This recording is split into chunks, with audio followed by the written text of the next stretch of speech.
Hey everyone, Ross here from Travelux. I just wanted to take a second to talk about some of the... Sorry, one sec. Hello? Yeah, I'm just filming now. Yeah, that's a good idea. Okay, bye. From today, October the 12th, the EU is introducing the Entry-Exit System, or EES, a new digital border system for travellers from the UK.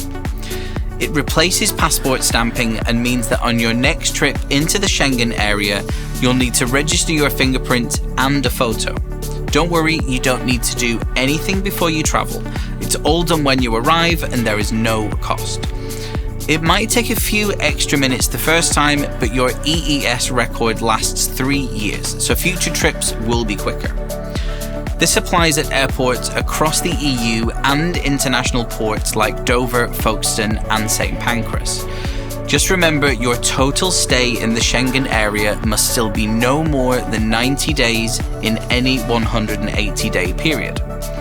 The EES starts today, October 12th, with a possible gradual rollout, but is separate from the European Travel Information and Authorization System, or ETIAS, coming in 2026. So if you're heading to Europe soon, expect the new checks and plan a little extra time. For more information, connect with one of our travel experts.